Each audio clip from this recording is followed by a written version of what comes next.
You brush, you floss, you swear you rinse, and still people edge back when you speak. Your tongue is exposing you. That slimy white film near the back of your tongue, the tiny crevices you never noticed, the hidden pockets behind your molars, they can all harbor the gas-producing bacteria that make breath smell sour or like rotten eggs. But before you buy another expensive mouthwash or assume the worst, there's a practical path to finding what's actually causing it, starting with 3 quick checks you can do in a minute and a simple 48-hour trial that often separates a fixable hygiene issue from something that needs a clinician. In the next few minutes, I'll show you how to pinpoint whether your tongue is the main problem, what a quick home exam looks like, a safe 48-hour routine to test whether home care is enough, and what to track if you end up needing a dentist, ENT, or your primary care doctor. If this resonates, type 1 in the comments and watch the hands-on demo linked after this video. Think of your mouth like a small ecosystem, warm, moist, and full of nooks. On the surface are hundreds of species of bacteria, some harmless, some that thrive without oxygen. Those anaerobic bacteria feed on food debris, dead cells, and proteins, and in the process, they produce volatile sulfur compounds, VSAs for short, the same kind of molecules that smell like rotten eggs or cabbage. Where those gases are made and trapped changes the character of the smell and how easily it can be cleared by brushing or rinsing. Smell patterns give clues, but they don't confirm a diagnosis. A sharp, sulfurous smell often points to anaerobic bacteria active in sheltered areas like the back of the tongue or periodontal pockets. A musty or sweet odor can suggest metabolic causes like ketosis. A sour or acidic odor sometimes accompanies reflux. The key is localization. Is the odor coming from the tongue surface, between your teeth, from your throat or tonsils, or from the sinuses? You can do 3 short, safe checks in 60 to 90 seconds to narrow it down. Self-check 1, the tongue scraper smell test. Under a bright light, stick out your tongue as far as comfortable. Look at the back third of the tongue. If you see a white or yellowish coating, that coating can be a reservoir for odor-producing bacteria.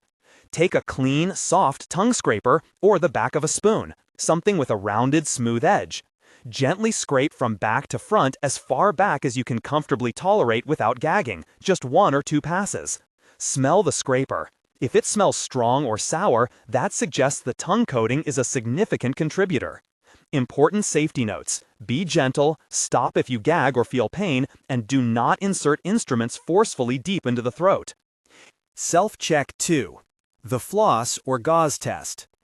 Take a piece of dental floss or moistened gauze and run it between a couple of back teeth and along the gum line where you suspect buildup, especially near molars or crowns that feel rough.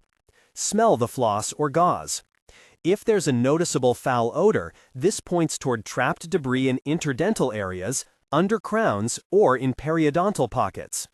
If you have bleeding or tender gums while doing this, that's a sign to document and to bring to a dentist because gum disease often coexists with bad breath. Self-check 3.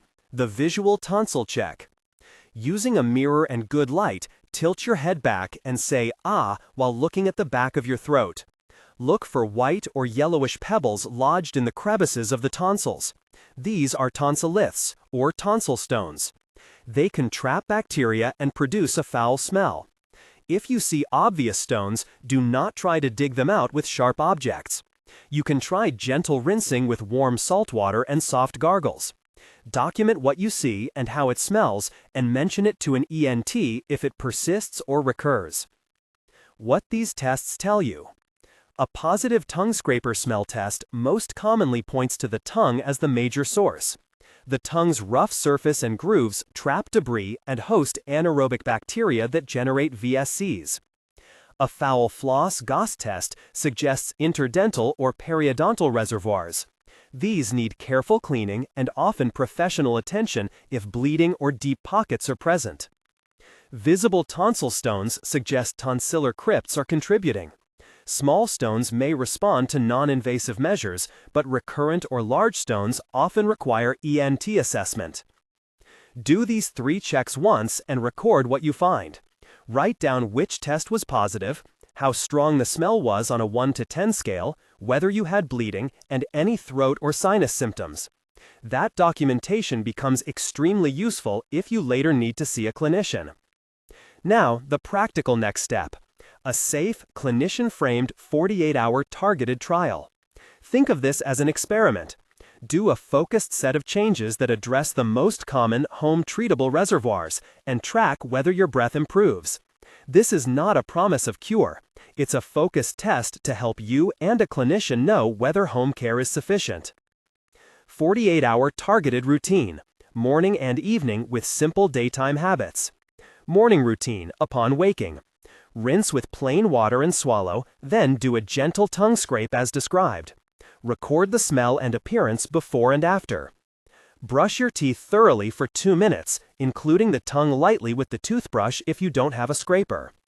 Floss or use interdental cleaners along all areas, paying attention to the back molars. Rinse once with an alcohol-free antiseptic mouthwash for 30 seconds, as directed on the product label. Limit this to short-term use during the 48-hour trial. If you have postnasal drip or sinus congestion, consider a nasal saline rinse once in the morning. Use only commercially prepared saline or properly mixed saline, and avoid forceful irrigation if you have ear problems. Daytime tips, meals and wakeful hours. After meals, chew xylitol gum or suck a xylitol-containing candy for 10 to 20 minutes if you tolerate it. Xylitol can reduce bacterial adherence and stimulate saliva.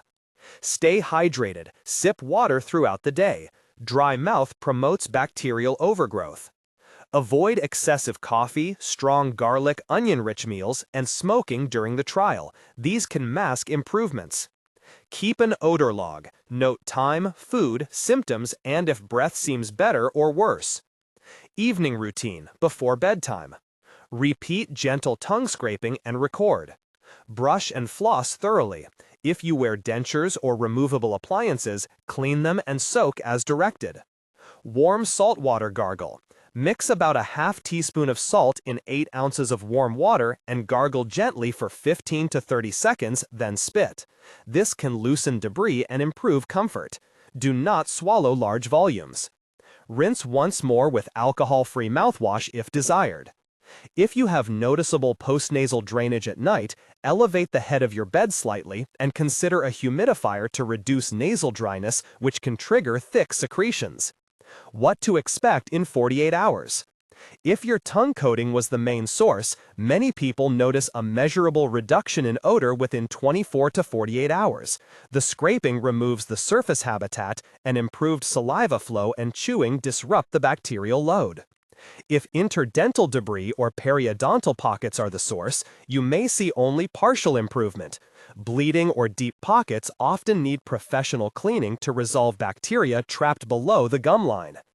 Tonsil-related odors may respond a little to saltwater gargles, but recurrent tonsillits that are bulky often require ENT evaluation. If you see no change at all after 48 hours, or if symptoms worsen, document what you've tried and prepare to escalate. Safety notes for the 48-hour trial. Be gentle. Do not force a scraper or try to reach the very back of the throat. Stop if you gag excessively or feel pain. Avoid prolonged, unsupervised use of powerful antiseptics like chlorhexidine unless prescribed by a clinician. They can disrupt the oral microbiome and stain teeth if used long-term. Do not attempt invasive self-extraction of tonsil stones or deep probing of gum pockets. If you have a condition that affects how you swallow, a history of ear surgery, or severe nasal problems, check with your clinician before starting nasal irrigation. Document every step. Your log should include morning and evening smell scores, what tests were positive at baseline, any bleeding, what products you used, and notable foods or medicines. Bring this log to your dental or medical appointment if you need one. It speeds diagnosis and helps the clinician tailor care.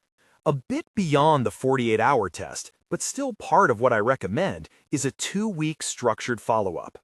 If the 48-hour trial shows some improvement, continue the home regimen in a sustainable way and keep a simple daily entry: morning breath score, evening breath score, whether you did tongue scraping, flossing, and any nasal symptoms. At the end of week 1 and week 2, compare the scores and note trends. Often, tongue-related halitosis will continue to improve over days to a couple of weeks with consistent mechanical cleaning, hydration, and saliva-stimulating habits. Periodontal disease and issues related to restorations or chronic sinusitis usually require more time and clinician intervention. Now let's unpack the main reservoirs one by one, starting where the title points most directly, the tongue. The tongue as a reservoir. Why it matters. The top of your tongue is not a smooth surface. It has papilla, tiny projections that create valleys and crevices, especially toward the back. Those valleys trap dead cells, food particles, and mucus. Anaerobic bacteria settle into those sheltered spots and metabolize proteins, releasing volatile sulfur compounds. The back third of the tongue is particularly prone to this because saliva flow and mechanical cleaning from chewing are reduced there. Signs that the tongue is the primary source. Visible white or yellowish coating concentrated toward the posterior back of the tongue. Strong sulfurous smell on the tongue scraper test. Breath that smells worse in the morning or after periods of low salivary flow. Minimal gingival bleeding or few signs of periodontal disease on a basic self-check. Typical response timeline. Mechanical removal with tongue scraping often reduces the odor significantly within 24 to 72 hours if no other reservoirs are present. Continued attention, daily scraping, chewing sugar-free gum, and maintaining hydration can sustain improvement. If the coating returns quickly or is thick and stubborn despite consistent care, that suggests either heavy bacterial load, dry mouth, dietary contributors, or overlapping sources. Safe technique and tips. Use a soft tongue scraper or the rounded back of a spoon. Gently scrape once or twice from back to front, rinsing the scraper between passes. If a gag reflex is triggered easily, scrape less far back and do more frequent, gentle passes. Follow scraping with normal toothbrushing and flossing. If you have a history of oral surgery, radiation to the head-neck, or a bleeding disorder, check with your clinician before initiating aggressive mechanical routines. Anna's case, a common, encouraging pathway. Anna, a 34-year-old graphic designer, had been told by a friend that her breath smelled off after long meetings. She brushed twice daily and flossed, but the problem persisted. During the 3 quick checks at home, she noticed a thick white coating on the back of her tongue and a strong sulfur smell on the scraper. She began the 48-hour targeted routine, gentle scraping morning and night, hydration, xylitol gum after meals, and saltwater gargles in the evening. She documented her smell on a 1-10 scale and noted which food she ate. Within 48 hours, Anna reported a noticeable drop in odor, from a consistent 7 down to a 3 in the mornings. And by day 5, she felt comfortable during meetings. She continued gentle scraping daily and kept an eye on hydration and oral intake. Because her interdental test was negative and she had no gum bleeding, she chose to delay a dental visit, but planned a routine dental cleaning. She also brought her log to that appointment as a baseline. Anna's case shows how targeted home care, focused on the tongue, often yields measurable early improvement. But not every case is so straightforward. Let's shift to the next common reservoir, periodontal pockets and interdental trapping. Periodontal and interdental sources, what to look for. Periodontal pockets are spaces that form when gum tissue detaches from the tooth, creating a deeper pocket where bacteria can thrive below the gum line. Broken or poorly fitting dental work, crowns, bridges, rough margins also trap food and bacteria. Signs to suspect periodontal or restoration-related sources include chronic gum bleeding during flossing, tenderness, visible recession, loose teeth, and a persistent foul smell on floss or gauze tests.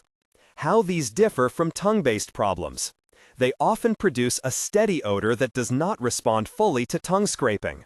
There may be local signs like bleeding gums or swelling.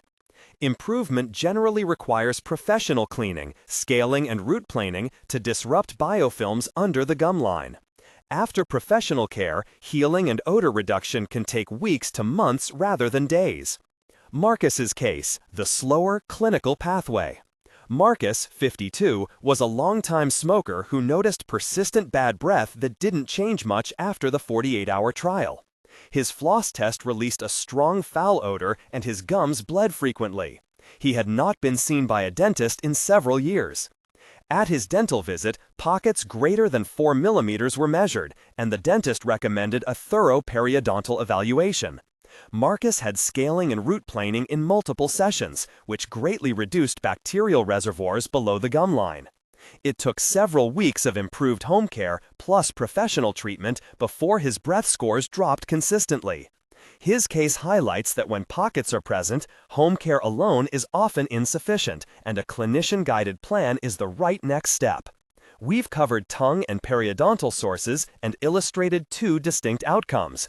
There are a few other important reservoirs to consider: tonsillar crypts and ENT sinus-related causes, and systemic or metabolic contributors. Each has its own clues, timelines, and typical next steps. Tonsil crypts and tonsilliths. Tonsils have crevices where debris and bacteria can collect and calcify into stones. Small tonsil stones may be dislodged by gentle gargling or expectorated during sleep. But recurrent or bulky stones cause persistent local odor and may need ENT assessment. Never insert sharp objects into the throat. Instead, use saltwater gargles and document findings for your clinician. If recurrent stones are interfering with quality of life despite conservative measures, an ENT may discuss options that range from in-office removal to procedures that alter the tonsil surface. Always as clinician-determined choices with risks and benefits reviewed. ENT and sinus-related causes. Postnasal drip and chronic sinusitis can feed bacterial growth in the throat and tonsils. When mucus drains down the back of the nose into the throat, it provides protein for anaerobic bacteria. Clues that ENT or sinus issues are involved include chronic nasal congestion, a feeling of mucus running down the throat, foul-tasting drainage, frequent sore throats, or a history of sinus infections. An ENT evaluation may include nasal endoscopy and, if needed, imaging like a CT scan. Treatments can include targeted medical therapy, saline irrigation, or procedural options if chronic sinus disease is confirmed. These are clinician-directed steps.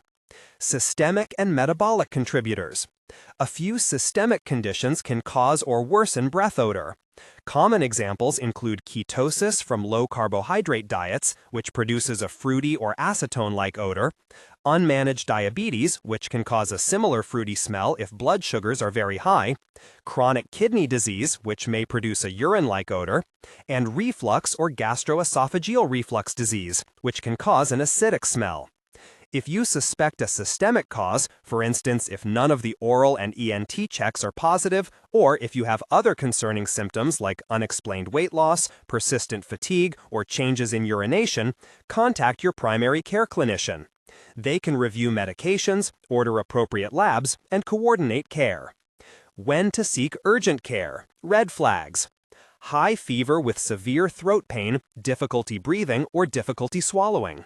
Rapidly worsening neck swelling or drainage of pus. Significant unexplained weight loss or persistent systemic symptoms in addition to halitosis. New severe bleeding from the mouth or gums. If you encounter any of these signs, seek urgent medical evaluation. For non-urgent but persistent bad breath that does not respond to a careful 48-hour trial, the next step is usually a targeted clinician visit with documentation from your log.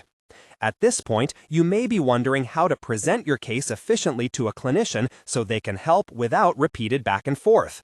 That's where concise documentation and simple scripts become invaluable. Prepare a one-page summary, your 48-hour trial log, positive self-check results, any bleeding or pain, relevant medical history and medications, and what you've already tried. A clear, objective record often shortens the path to the right specialist and appropriate testing. We'll come back to clinician scripts and precise wording you can use in appointments, but first I want to explore one more common set of contributors, and then bring you 2 brief vignettes that contrast ENT and sinus causes with overlapping presentations. After that, we'll move into what a clinician typically does in the exam room and how long different interventions usually take to show results. Leah's case, a subtle sinus culprit. Leah, a 41-year-old teacher, had intermittent bad breath that felt worse when she was tired or during allergy season. Her tongue scrape produced only minimal odor and floss tests were negative. She did report constant postnasal drip, mild congestion, and a persistent taste of mucus. After the 48-hour trial produced little change, her primary care physician referred her to an ENT. Nasal endoscopy showed thick postnasal secretions and signs of chronic sinusitis. With targeted saline irrigation, short-term topical therapy, and allergy management, Leah's drainage improved and breath foulness gradually decreased over several weeks. Her case shows how ENT causes can be easy to miss if you focus only on the mouth. These three vignettes, Anna, Marcus, and Leah, illustrate typical pathways: rapid improvement from tongue-focused home care, slower improvement requiring periodontal therapy, and ENT-driven resolution when sinus drainage is the driver. The overlapping features are what makes structured self-testing and documentation so useful. If you're not improving as expected by the timeline we discussed, that's your cue to bring your log to a clinician. Next, we'll dive deeper into practical details for each specialist pathway: when to see a dentist versus a periodontist, what an ENT will look for and the tests they may order, and what information a primary care physician needs to evaluate systemic contributors.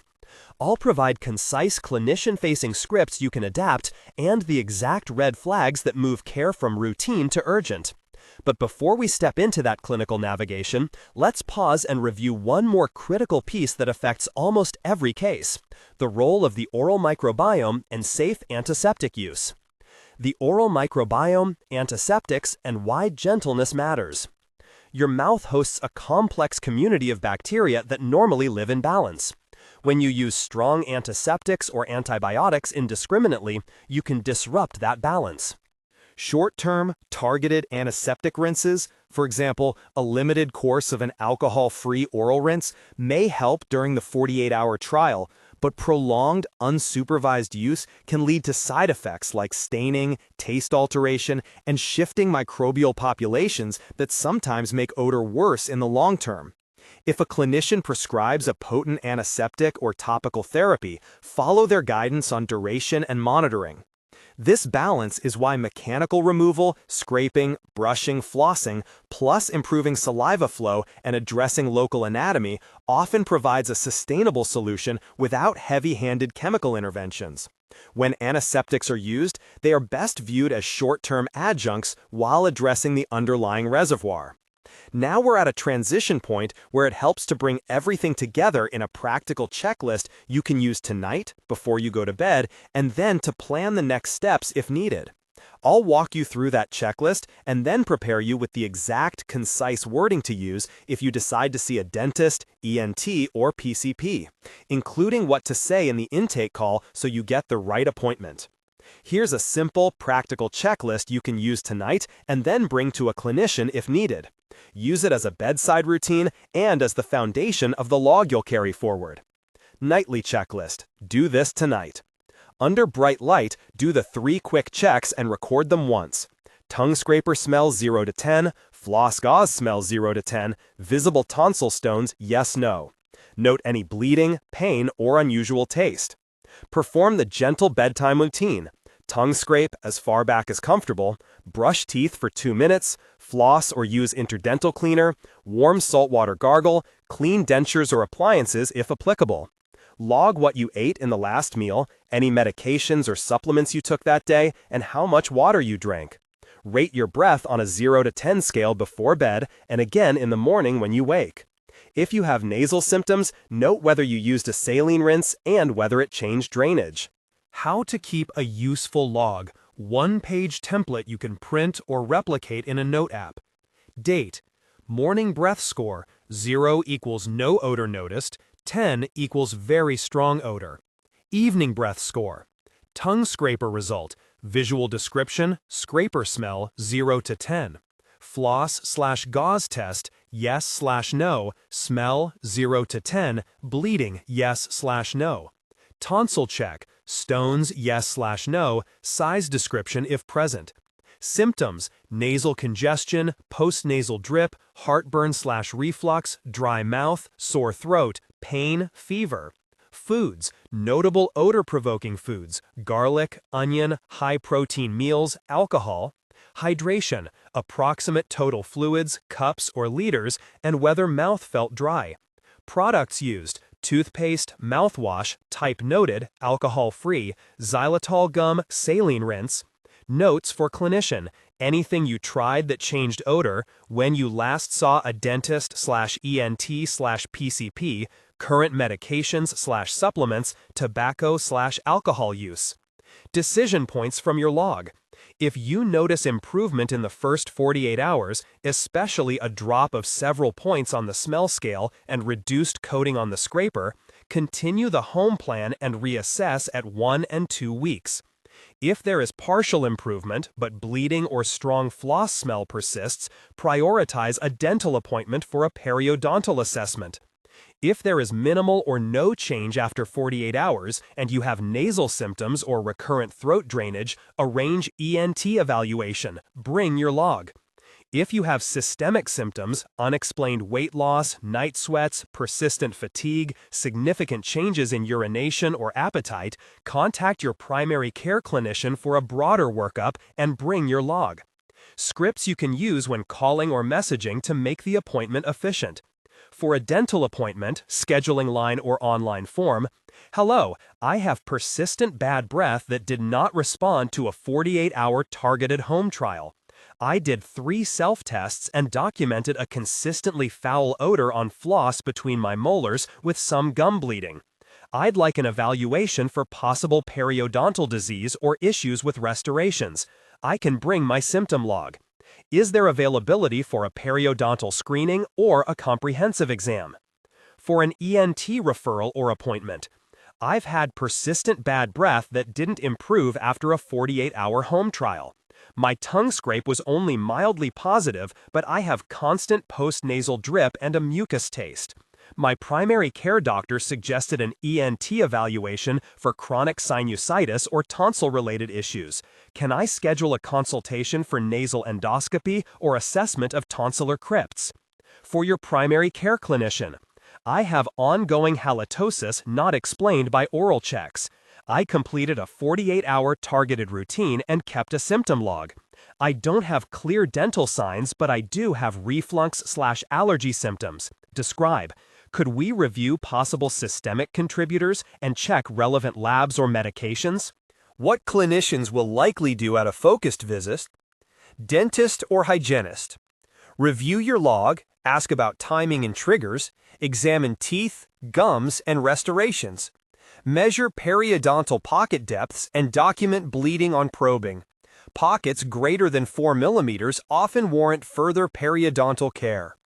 Check for rough or open margins on crowns or bridges that trap debris. Recommend professional cleaning, scaling, and root planing if periodontitis is suspected, and repair or replacement of faulty restorations when indicated. Offer instruction on improved home care techniques and may recommend a short-term clinician-supervised antiseptic if appropriate. Periodontist. Perform a more detailed periodontal exam and may obtain radiographies to assess bone levels. Discuss staged periodontal therapy, non-surgical debridement versus surgical options if needed, and explain expected timelines for healing and odor improvement. May coordinate with your dentist for restorative fixes after periodontal stabilization. ENT. Obtain a focused history of nasal symptoms, sense of postnasal drip, and throat symptoms. Perform nasal endoscopy to visualize the nasal passages, sinuses, and posterior pharynx. Identify thick mucus, polyps, or obstructive anatomy. Consider imaging, sinus CT, if chronic sinusitis is suspected or if surgery might be considered. Discuss medical treatment options, saline irrigations, topical therapies, allergy management, and, when necessary, procedural options, always framed as clinician-determined after evaluation. Tests and what they mean. Periodontal probing and charting. Measures how deep the pockets between tooth and gum are. Deeper pockets can hide bacteria and require professional cleaning below the gum line. Dental radiographies, X-rays, show bone loss, decay under crowns, and hidden problems that trap food and bacteria. Oral swabs, culture, or VSC measuring devices, sometimes used in research or specialty clinics to quantify odor-producing compounds, but not routinely necessary for most cases. Nasal endoscopy, a camera-based exam that lets an ENT see the back of the nose, the sinus openings, and the top of the throat to look for mucus patterns, polyps, or anatomic contributors. Sinus CT scan, detailed imaging used when chronic sinus disease is suspected and when considering procedural intervention. Treatment options you may hear about and what to expect. Professional periodontal therapy, scaling and root planing. Deep cleaning below the gum line to remove biofilms. This often reduces odor as pockets heal, but improvement usually occurs over weeks to months with concurrent home care. Restorative correction. Smoothing or replacing rough margins on crowns, filling defects, or repairing bridges can eliminate trapping sites, with breath improvement often noted after the repair and cleaning. Tonsil treatments. For recurrent, bothersome tonsilloliths, an ENT may discuss in-office removal or other options that alter the tonsil surface. Tonsillectomy is an option in selected, severe, recurrent cases, but is always considered after weighing risks and benefits. Medical sinus/ENT therapy. Saline irrigations, topical treatments, short courses of prescribed medications as indicated, antibiotics only when bacterial infection is diagnosed, allergy control measures, and procedural interventions for chronic sinus disease when appropriate. Reflux management. Lifestyle measures, diet adjustments, and clinician-directed medical therapy when reflux is a likely contributor. Addressing reflux can lessen acidic smells. Behavioral and supportive measures. Smoking cessation, reduction of alcohol, improved hydration and sleep hygiene, all of which can reduce dry mouth and bacterial overgrowth. Expected timelines, a practical guide. Tongue-dominant cases, possible measurable improvement in 24 to 72 hours with consistent mechanical cleaning. Continued improvement over 1 to 2 weeks. Periodontal disease. Initial improvement can begin after professional therapy, but stable reduction in odor may take several weeks to months as pockets heal and home care is optimized. Tonsil-related problems. Small stones may improve quickly with conservative measures. Recurrent, large stones typically require ENT evaluation and can take longer depending on the chosen intervention. ENT/sinus causes. Medical management may take several weeks to reduce drainage and odor. Procedural interventions have their own recovery and improvement timelines discussed with your ENT. Systemic causes. Addressing metabolic contributors depends on the underlying condition and may require coordination with your PCP and other specialists. Practical 2-week follow-up plan, detailed. Week 0, start equals night of the first 48-hour routine. Continue the mechanical home regimen, gentle tongue scraping twice daily, brushing twice daily, flossing once daily, warm saltwater gargles at night, alcohol-free mouthwash for short-term adjunct use only. Use xylitol gum after meals when feasible to boost saliva. Keep the log daily, morning and evening breath scores, plus the symptoms checklist. End of 48 hours. Compare the morning smell score to baseline. If there is clear improvement, several point reduction, continue regimen and press on to week 2. If minimal/no change, prepare to schedule clinician evaluation and bring your log. Week 1. Continue the regimen, note trends. If smell improves gradually, keep documenting. If intermittent improvement only, note triggers, foods, alcohol, smoking. Week 2. If you have consistent improvement and no red flags, maintain the regimen as sustainable long-term oral hygiene. If persistent or worsening despite adherence, schedule dental or ENT evaluation with your log and the one-page summary. At clinician visit, provide your concise one-page log and verbally summarize the time course and what has or hasn't helped. Follow guided next steps and ask for expected timelines for improvement. Lifestyle and daily habits that support fresher breath. Practical, patient-friendly. Hydration. Plain water throughout the day reduces dry mouth and helps clear debris. Aim for consistent small sips rather than large infrequent amounts. Saliva stimulants. Sugar-free gum, especially xylitol-containing after meals, stimulates saliva and mechanically clears food particles. Avoid sugar-containing gum. Diet. Reduce frequent snacking on high-protein or sulfur-heavy foods if you notice a direct link. And be mindful of strong-smelling foods before important interactions. Sleep position. If postnasal drip is worse at night, elevating the head of the bed slightly can reduce pooling. Use a humidifier if air is very dry. Tobacco cessation. Smoking contributes to dry mouth, gum disease, and persistent odor. Discuss cessation resources with your clinician. Denture or appliance hygiene. Clean removable appliances nightly, soak as directed, and avoid sleeping with removable appliances unless instructed by your dentist. Medication awareness. Many medications cause dry mouth. If you suspect a medication is contributing, don't stop it. Instead, document and discuss with your prescriber to consider alternatives or supportive measures. Special situations and brief guidance. Pregnancy.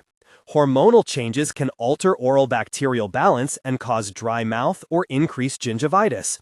Keep to gentle mechanical routines and consult your prenatal provider and dentist for safe care.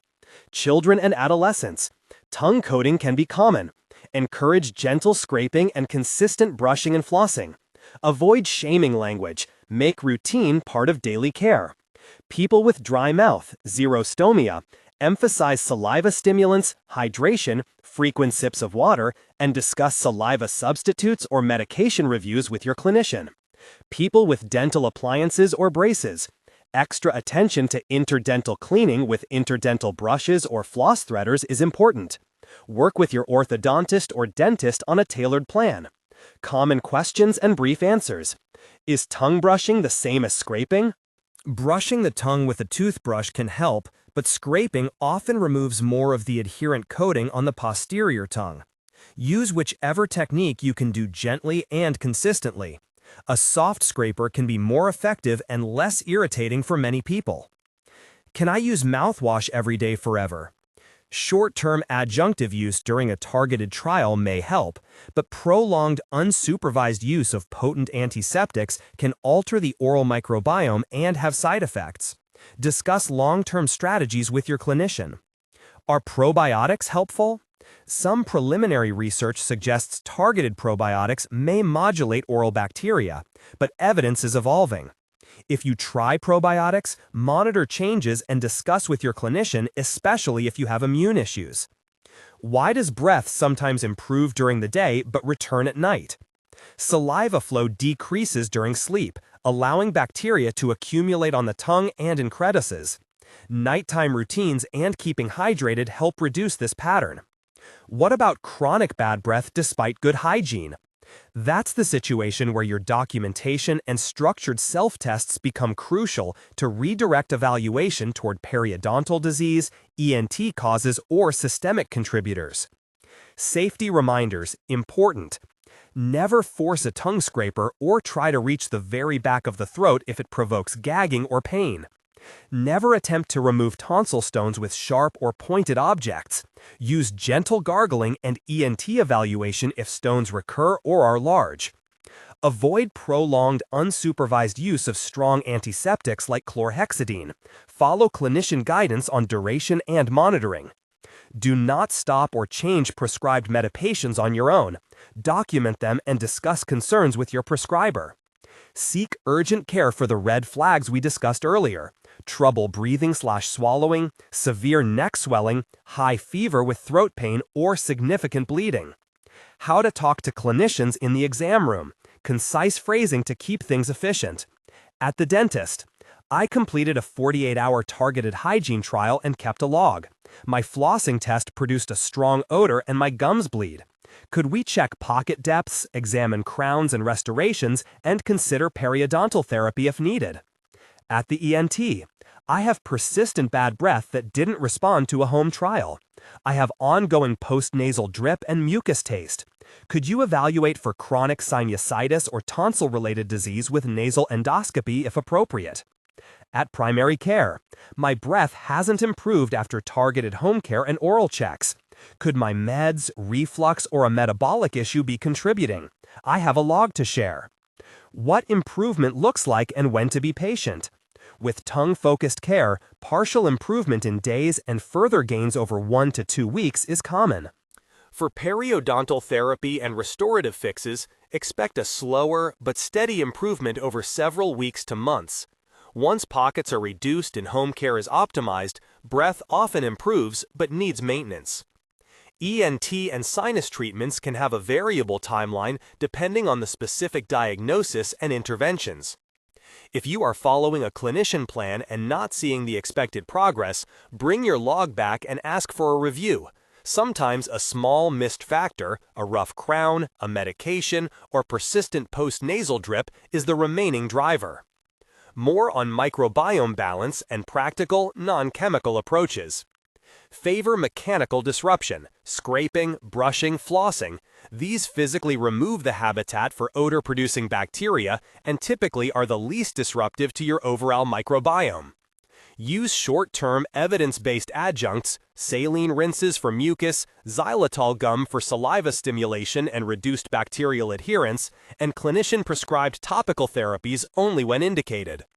Consider dietary adjustments if consistent patterns emerge. For example, persistent ketosis-related odor on a very low-carb diet, and coordinate with your PCP or nutritionist. Final practical recap and a plan for what to do next. Tonight, complete the 3 quick self-checks and the bedtime checklist. Start your symptom log.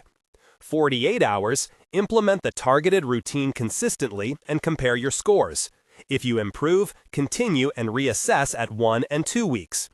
If you don't improve or you have bleeding, significant floss smell, visible tonsil stones that recur, or concerning systemic symptoms, schedule a clinician visit and bring your concise log and 1-page summary. Use the scripts provided to get the right kind of appointment quickly and to ensure the clinician sees the pattern rather than repeating trials you've already done. A few brief, real-world follow-ups to our vignettes to close the loop.